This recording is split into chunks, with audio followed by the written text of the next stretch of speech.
ॐ तव कथामृतं तप्तजीवनं कविभिरीडितं कल्मषापहं श्रवणमङ्गलं श्रीमदाततं ভুবি গৃণন্তি ये ভুরিদায়নাः। 1879 ভাদ্রোৎসবের সময় আবার কেশব শ্রীরামকৃষ্ণকে নিমন্ত্রণ করিয়া বেলঘরের তপবনে লইয়া যান। 15 সেপ্টেম্বর সোমবার 31 ভাদ্র 1286 কৃষ্ণা চতুর্দশী। আবার 21 সেপ্টেম্বর কমল কুটিরে উৎসবে যোগদান করিতে লইয়া যান। এই সময় শ্রীরামকৃষ্ণ সমাধিস্থ হইলে ব্রাহ্মভক্ত সঙ্গে তাহার ফটো লওয়া হয়। ঠাকুর দণ্ডায়মান সমাধিস্থ হৃদয় ধরিয়া আছেন। 22 অক্টোবর 6 কার্তিক 1286 বুধবার মহাষ্টমী নবমীর দিন কেশব দক্ষিণেশ্বরে গিয়া তাহাকে দর্শন করিলেন।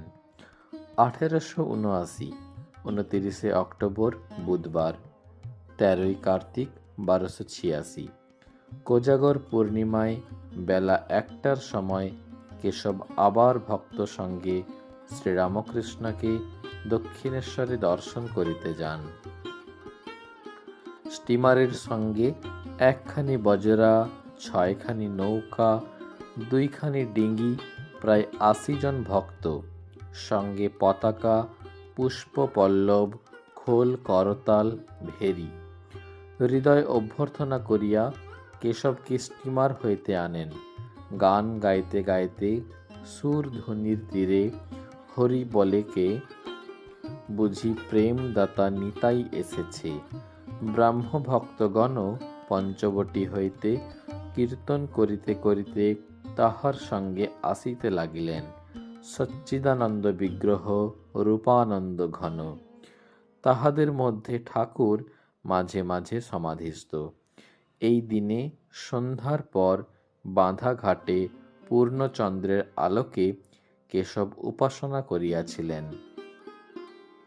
উপাসনার পর ঠাকুর বলিতেছেন, তোমরা বলো ব্রহ্ম আত্মা ভগবান, ব্রহ্ম মায়া জীব জগৎ, ভাগবত ভক্ত ভগবান।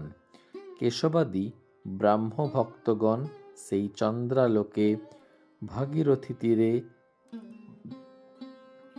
সমস্বরে শ্রীরামকৃষ্ণের সঙ্গে সঙ্গে ওই সকল মন্ত্র ভক্তি ভরে উচ্চারণ করিতে লাগিলেন।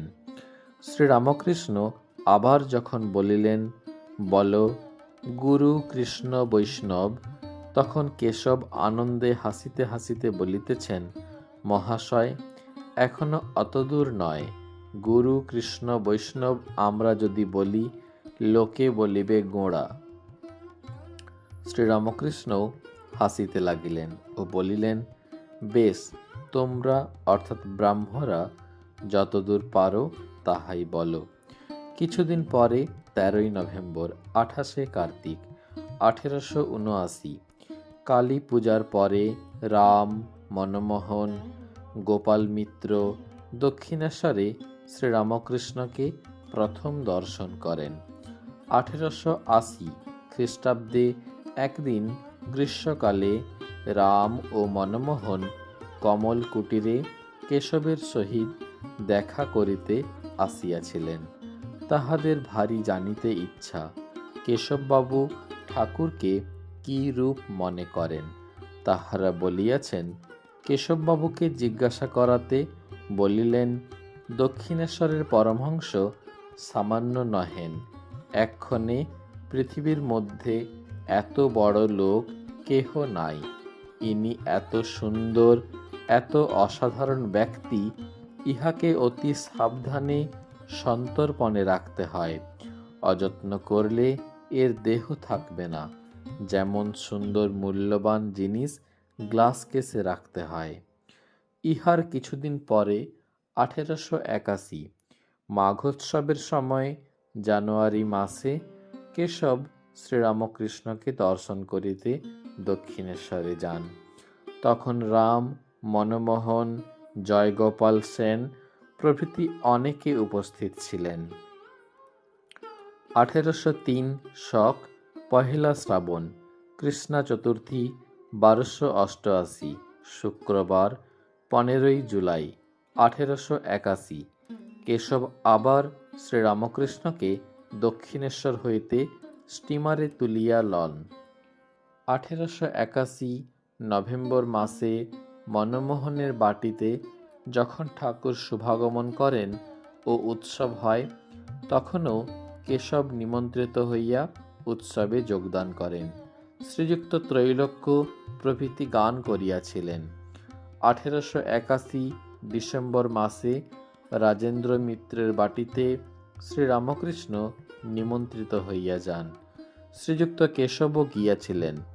বাটিটি ঠনঠনে বেচু চাটুর্যে স্ট্রিটে।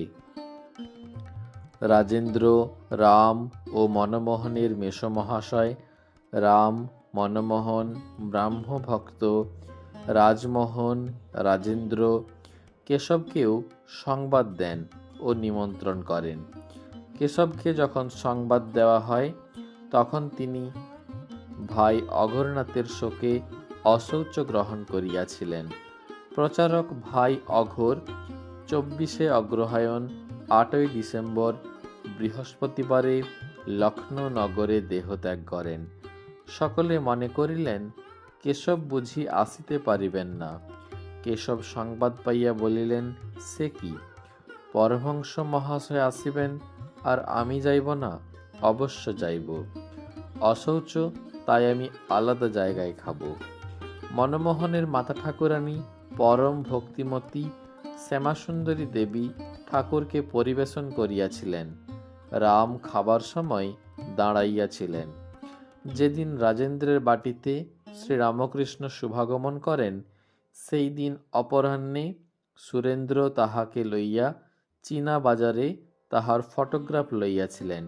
ঠাকুর দণ্ডায়মান সমাধিস্থ।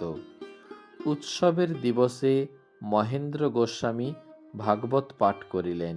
1882 জানুয়ারি মাঘোৎসবের সময় শিমুলিয়া ব্রাহ্ম সমাজের উৎসব হয়। জ্ঞান চৌধুরীর বাটিতে দালানে ও উঠানে উপাসনা ও কীর্তন হয়। শ্রীরামকৃষ্ণ ও কেশব নিমন্ত্রিত হইয়া উপস্থিত ছিলেন। এই স্থানে নরেন্দ্রের গান ঠাকুর প্রথম শুনেন ও তাহাকে দক্ষিণেশ্বরে যাইতে বলেন।